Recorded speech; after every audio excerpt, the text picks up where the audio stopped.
Good morning. Every plant, shrub, tree, and perennial that we have in our new garden gives back, which is one of the things we wanted to do in our design. The water oak trees produce acorns for the deer and the wild turkey, and of course the squirrels. And the opine hollies and the deciduous hollies have berries for all the different kinds of birds. The cedar trees produce berries that are specific kind of to the cedar waxwings variety of bird that comes through our area. Also, the dense foliage on the cedars provides a safe shelter for the birds to build their nests and raise their young. The perennials, like the Joe Pye weed and the ironweed and the milkweed, are for the pollinators, and the butterflies and the monarch butterflies that we are trying to preserve will be happy to see our garden next year. But the garden, everything in the garden does give back, and so we should also give back to this community here at UUFC, to this place where we can be with like-minded people, a place where we can nurture our spirituality, and a place for us to do our good works, and also to become a beacon of refuge for this community in which we live. So our pledges enable our committees to accomplish their goals and pay for salaries for the religious exploration folks, our minister, music, and our administrative staff. Our pledges pay the mortgage and keep the upkeep on the buildings and grounds and pay the insurance premiums and the utilities and much more. So like our plants and trees in the garden, let us give back to our wonderful fellowship here at UUFC. I love this place.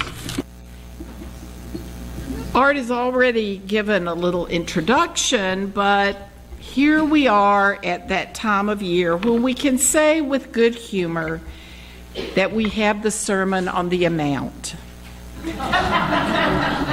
For us, it is a time to consider how the upcoming budget will fulfill our goals for the coming year. We're fortunate to have leadership who sit at the table to seriously consider the financial needs of our committees, as well as how to maintain aging buildings so that we can accomplish the goals we've set. We anticipate the needs of religious exploration for our children, youth, and adults, and what will be a fair cost of living raise for our staff. These are some of the considerations we, as the leaders of the congregation, now bring to you in our stewardship campaign. The vision of our UUFC community is now entrusted to each of us. For years, like many ministers, I've felt uncomfortable doing this sermon, asking us to consider what we will commit financially for the coming year. After all, I benefit from the pledges that are received. But, now I realize that the reality is that each of us benefits from the financial gifts given to UUFC. Like you, I pledge to this congregation because I believe in the vision of UUFC, and I believe in you. This week, several of us have been keenly aware of how much our fellowship has changed in the last few years. There's so much happening. Every day, there are multiple events with new additions all the time. Just a week or two ago, a new meditation group was organized by Pam West to add to the breadth of activities already offered. Meg Williamson has welcomed many new helpers, thank goodness, who are caring for our new plantings. We had a super supper on Friday night. Thank you, Derek. another super supper in early November. The list goes on because our community is not a Sunday morning congregation. We're here providing events that benefit our community and events that are part of our commitment to the larger community. So observing UUFC, it's obvious that the theme for this stewardship season, growing in spirit, growing in community, speaks clearly about our vision for the future, a future that includes us all. Growth affirms a sense of hope and courage that we are working together for a greater future.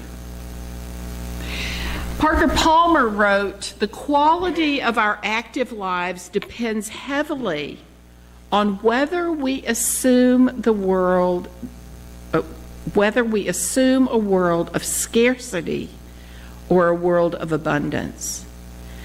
Do we inhabit a universe where the basic things that people need, from food and shelter to a sense of competence and of being loved, are ample in nature?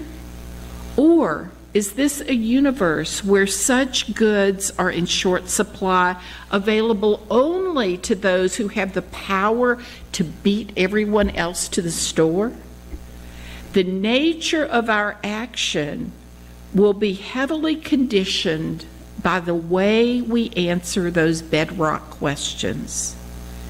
In a universe of scarcity, only people who know the arts of competing, even of making war, will be able to survive. But in a universe of abundance, acts of generosity and community become not only possible, but fruitful as well." So our stewardship thing, growing in spirit, growing in community, is reflected in how we see the world. If we see our world as a place of growth and abundance, then in hope and joy, a mindset of generosity just flows out of that spirit of abundance. Many years ago, when I was in high school, I learned a great lesson about abundance and generosity. When I was 15, I learned about St. Jude Hospital in Memphis. Childhood leukemia was much more deadly than it is now. I learned about the actor Danny Thomas and how he had been completely down on his luck, didn't know how he was going to take care of his family at the end of his rope, and so with fear and trembling for the welfare of his wife and children, he went into a church and prayed for help. As he prayed, he made the promise that if his financial fortunes turned around, he would do something to make a difference to children. As we know, he was able to move to from a place of scarcity to generosity, and out of his understanding of abundance and generosity, he gave a gift to the world. He founded St. Jude Hospital in Memphis in 1962, just 60 miles from my hometown. And that story really spoke to me. And during that time, that fledgling time in the hospital, lots of groups were invited to fundraise to help build the hospital. So this was 1965, 66, and I decided, even though I had no money myself, I could organize the youth in my little town of Clarksdale, Mississippi, to raise money for St. Jude Hospital. I got my friends involved and contacted all the religious leaders in town. I'd never met a priest or a rabbi, and we were successful. Actually, we were the third largest fundraiser in the state that year. So during one of the fundraisers, I learned an essential life lesson. As we stood with our little collection cans at the end of the bridge that you had to cross to get from one side of town to the other, I observed something interesting. I saw that the kind of car one was driving did not determine the generosity of the people behind the wheel. People driving the biggest cars often gave the least, even to the young people in their community. That's why we raised so much money. People wanted to support the youth. And those who seemed to have the least gave generously of what they had. They had a spirit of generosity focused on helping support the future and a cause important to their community. We are blessed to have the opportunity to support our fellowship, which has a vision to grow a community that can make a difference, not just in our lives, but in the lives of others. We ask you to give generously as you are able to sustain what we can accomplish here in the world at large. And you know, sometimes the importance of what we are trying to create is expressed in simple yet essential ways. So Rhonda has given me permission to share part of an email that several of us received this week, and it was so what we are trying to do here. So she wrote, "This is for those moments when you wonder if teaching in religious education is worth it." No. On the way to school this morning, Remy was here this morning, she's 3, spontaneously started talking about how we should treat all people fairly and with love and kindness. I thought they'd come up with some of those words this morning, but no.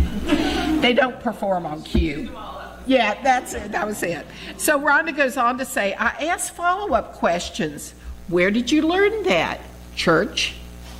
What is your favorite story about love and kindness? Remy says, the deer story, treat our food kindly. Rhonda thinks that is the story of Mabon because it's not one that she heard from Rhonda this year.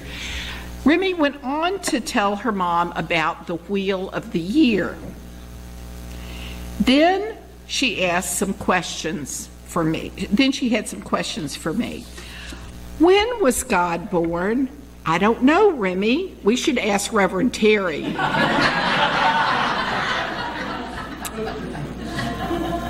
I asked her, what do you think God is, Remy? She said, now that's a question for Reverend Terry. I was so glad they didn't come up with those questions this morning. Yeah. And Rhonda says, I asked her more. What is kindness? Don't bite or hit. What is love? We are all a family. That's where I got the little tangerine idea. She's 3 and she spends most of class doing flips and rolls, but she's listening. What we do matters. We are creating and growing this community because each of us needs a place where we can find people who welcome us when we come here tired, joyous, excited, or weary. We are also aware these days of the challenges we face as we work together with UUs and people of other traditions to bring more love, more hope, more joy, more peace to the world. There are times when we know we need courage to continue to live with hope. Perhaps sensing where many of us are in our emotional and spiritual lives, our new UUA president, the Reverend Susan Frederick Gray, sent a letter that reminds us all of the importance of the shared ministry of our community, and I want to share it with us. She writes, Dear colleagues, religious professionals, and lay leaders, that's all of us. I'm thinking of all of you. It's now 3 months into my term as UUA president, and it's been a time of repeated tragedies and traumas. These have included political traumas, including the transgender military ban and rescinding the deferred action for childhood arrivals. They've also included the devastating natural disasters of fires out west and hurricanes Harvey, Irma, and Maria. This was sent before this past week. And there have been the violent human tragedies of Charlottesville and now Las Vegas. I hold you all in my heart as you are called to speak to these events in your communities. You nurture communities where people can bring their heartbreak, their pain, their anger, their confusion, their despair. Through your leadership, you are asked to create a container for all our human reactions, a place where families might get support talking to their children, a place where our children can come bringing their sadness, confusion, and worry. As your colleague, your president, your fellow leader in faith, I want you to know that I am grateful for your ministry. I'm grateful that you keep showing up with words of comfort and hope, of courage and challenge. This past Sunday, I spoke to a congregation about how this is no time for a casual faith, how the very real challenges and heartbreak of this time in this country and the world require a deep practice for our faith. These realities require a practice that makes room for us to bring our pain and our anger and our vulnerabilities, but one that also continually calls us back to love and to our human capacity for compassion and hope. You are all on the front lines, providing ministry and leadership to people of all ages, helping us all not to lose our humanity in this inhumane time, helping us all not to lose hope. As I awoke today, the words of Adrian Rich were on my heart. My heart is moved by all I cannot save. So much has been destroyed. I have to cast my lot with those who, age after age, perversely, with no extraordinary power, reconstitute the world. My fellow leaders, I cast my lot with you. We will not give up hope. Yours in love and faith, Susan Frederick Gray. Let us cast our lot with one another. May we, in a spirit of love, have the courage to live with the spirit of abundance as we grow in spirit and grow a community that will be a beacon of liberal religion in our area. So in acknowledging the gift of this community, which is our spiritual home, let us remember all those whose gifts of time, money, energy, and love have brought us to this day. As we look into the future, I'd like for us to share an affirmation. And I'm going to speak a line, and then I invite you to say, "This is the home that love made." It is full of the love that the founders felt when they planned out these walls and raised these beams above us. This is the home that love made. It is full of the love of all who have worshiped here, who have celebrated and grieved here, where babies dedicated, couples married, and family members mourned here. This is the home that love made. It is full of the love of our children as they learn and laugh together, and our youth as they grow into their own sense of purpose and meaning. This is the home that love made. It is full of the love of the staff who have served it, full of their hopes for this congregation, their hard work, and their acts of dedication. This is the home that love made. It is full of the love of the choir, the love made so clear in the voices lifted here on Sunday morning. This is the home that love made. It is full of our love, the love of this community despite our differences and our disagreements, the love that holds us together as a people. This is the home that love made. Can you feel it? May the love be with us always.